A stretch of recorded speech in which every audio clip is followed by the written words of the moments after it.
किसी दौर में एक मजदूर था, उसने अपनी जिंदगी का एक वाकया लिखा। अब इसको सुनिएगा। वो कहता है कि ये समझ लें आज से 60-70 साल पहले की बात है, या उससे भी थोड़ी ज्यादा होगी। वो लिखता है कि मेरे वालिद बीमार हो गए, गरीब बड़े थे, उन्होंने भी मजदूरी की। वो चारपाई पे लग गए तो मैं फिर मजदूरी के लिए निकला, दोस्तों के साथ मजदूरी, कभी कहां। तो पता चला कि हैदराबाद के करीब एक फैक्ट्री है, तो वहां करीब जाके अगर रहे ना तो हफ्ते में 3-4 या 5 दिन वहां मजदूरी मिल जाती है। तो मैं और मेरे दोस्त चले गए। वहां जाके मैंने घर वालदैन को खत लिखा कि ये मेरा एड्रेस है, क्योंकि उस दौर में मोबाइल का तो तसव्वुर भी नहीं था यहाँ, और पीटीसीएल फोन भी वो अमीरों के घर में कहीं कहीं होते थे। तो मैंने खत लिखा कि ये मेरा एड्रेस है, अगर कोई मजबूरी परेशानी हो तो मुझे आगाह कर देना। 2.5 महीने तकरीबन गुजर गए तो मुझे मेरी वालदा का खत मिला, और उसने लिखा कि बेटा मैं बीमार हो गई हूं, डॉक्टर के पास गई थी तो उसने कहा है कि आपको ना कोई खतरनाक बीमारी लग रही है, तो फौरी तौर पे ना दवाई शुरू कर दें, अगर ये बीमारी बढ़ गई तो फिर आप कब्र की तरफ जल्दी चली जाएंगी। तो बेटा मैंने ना जब दवाई लेनी चाहिए तो उसने कहा कि 70 रुपए दें तो फिर दवाई मिलेगी।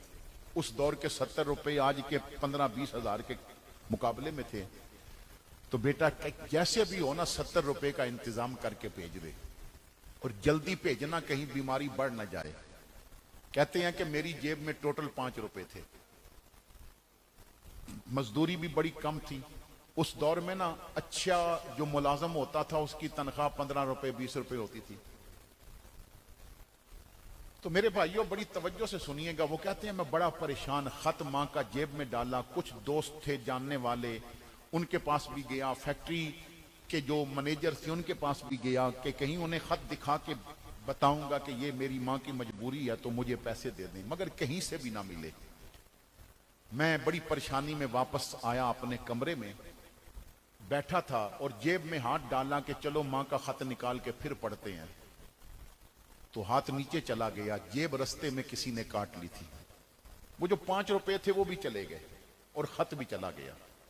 मैं बड़ा रोया कि 5 रुपए होते तो वही भेज देता। फिर आहिस्ता आहिस्ता थोड़े थोड़े करके भेजता रहता। मैं बहुत परेशान हो गया, दिन रात परेशानी में। मां क्या सोचती होगी कि इसने मेरे लिए 70 रुपए भी वो नहीं भेज सका। कहते हैं 2 हफ्तों के बाद मुझे मां का खत मिला। मैंने ना डरते डरते पहले तो खत ही नहीं खोला कि मां ने लिखा होगा बेटा 2 हफ्ते हो गए तूने अभी तक पैसे नहीं भेजे। खैर मैंने खत खोला तो मां ने ना सलाम के बाद कई दुआएं लिख के कहा था, बेटा जीता रह, तेरे भेजे पैसे मुझे मिल गए। मैंने दवाई ली है, मेरी बीमारी काफी बेहतर हो गई है, मैं सेहतमंद हो गई हूं। बेटा मुझे पता है तू मजदूर है, पता नहीं कैसे तूने पैसे इकट्ठे करके मुझे भेजे होंगे। मैं खत रख के सर पकड़ के बैठ गया। ये एहसान मुझ पे किया किसने है? वो कौन है जिसने मेरे नाम से मेरी मां को पैसे भेजे? मैं 2 दिन सोचता रहा। तीसरे दिन मुझे एक और खत मिला जिस पे मेरा एड्रेस था, भेजने वाले का नाम और एड्रेस नहीं था। उसने सलाम के बाद लिखा, मैंने कहा तुझे बता दूं तू परेशान होगा कि तेरी मां को पैसे किसने भेजे। मैं वही जेब कतरा हूं जिसने तेरी जेब काटी थी। 5 रुपए मिले तो मैं बड़ा खुश हुआ, लेकिन साथ जो खत था ना, जब पढ़ा तो वो तेरी मां का खत था। तेरी मां की बीमारी पड़ी तो मुझे कब्र में पड़ी अपनी मां याद आ गई। मुझे ऐसे लगा जैसे मुझसे मेरी मां ने पैसे मांगे हैं।